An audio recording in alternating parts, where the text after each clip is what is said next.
mianatra eo a-tongotry Jesosy isan'andro.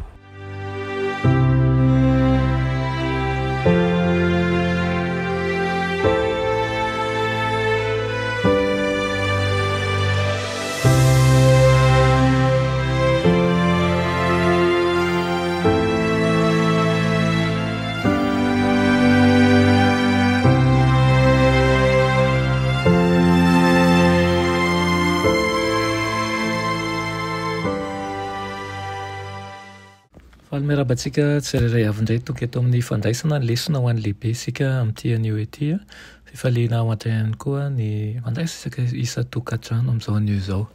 Alohan'ny dirantsika ny amin'ny lesona anio dia hivavaka isika.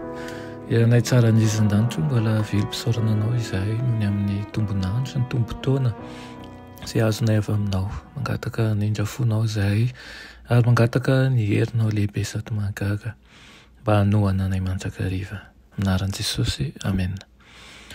Lohateny lesona antsika androany dia manao hoe mpanjaka mandrakizay manana hery tsy manam-paharoa. Ndinga ny salamo faharoa, salamo folo amby zato sy ny sivy amby valopolo isika. Ao no ianarantsika ihany koa ireo andinin-teny momba ny Kristy ho mpanjaka.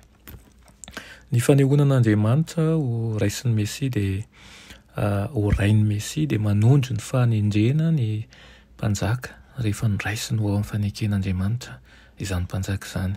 Ny salamo faharoa dia mahita mialoha ny fitsanganan'i Kristy amin'ny maty sy ny fisandrata no fiandohan'ny fanekena vaovao mandrakizay sy ny mahampanjaka fisoronana ny Kristy. Ny Mesia dia mipetraka havanan'Andriamanitra amin'ny maha ilay manana voninahitra sy fahefana izay tsy mbola nisy toa azy na eny fa hatrany am-boalohany ary. Ankoatran'izay ny fifampirahana teo amin'ny tompo sy ny vahosotra ilay Mesia dia manoro hevitra mihitsy aza mba hamantarana an'io Mesia Davidy io amin'ny tompo mihitsy. Raha ny tompo no mipetraka eo ankavanana dia ny tompo no Mesia satria hita eo amin'ny ankavanana koa ity farany. Eny an-dalana ho an'ny Emesosy amin'ny farany dia azo fandresena tanteraka amin'ny fahavalon'i Kristy. Ny fanaovana ny fahavalo fitoeran-tongotra dia sary mampiseho ny fomba amam-panao n'ireo mpanjaka tsy nanana.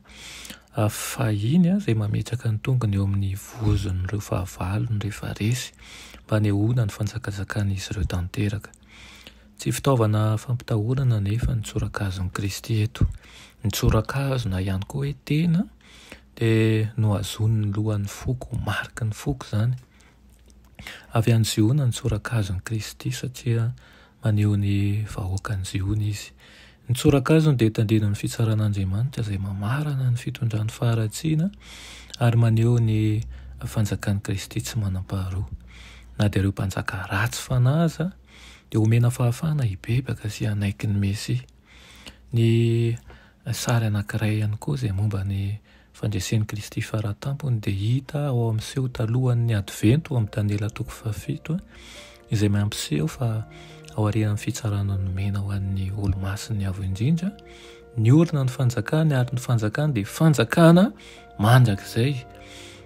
Noho ny azo fijaliana dia azo antoka ny fampanantenana ny fanjakana. Fitahiana no ampanantenana ho an'izay rehetra matoky ny mpanjaka ary ny vahoaka dia mifaly amin'ny fanapahan'ny Mesia sy ny fanjakany masina. Masina sady marina ny fanjakany ary omem-boninahitra izy ny amin'izany. Ka aoka hoerinao, aoka ho tanjakao, aoka izy ihany koa no tokontsika, aoka atoky hatramin'ny farany tokoa isika ny amin'ilay mpanjaka antsika. Amen.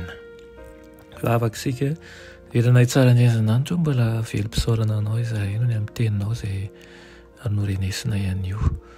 Tompo, ianao ilay mpanjakanay, ianao lehibe voninahitra, ianao ilay tompon'ny tompo, ianao no tianay anakinanay manokana ny mombanay rehetra. Koa dia ampio izahay tompo mba ahaiana vao tokoa ahay ho eo aminao mandrakariva, ametraka ny ahiahinay, ametraka ny enta mavesatra eo aminao. Ka aoka ambolenao fitiavana, faharipo ary ihany koa fahatsorana ao anatinay tsirairay avy. Amin'ny anaran'i Jesosy, amen.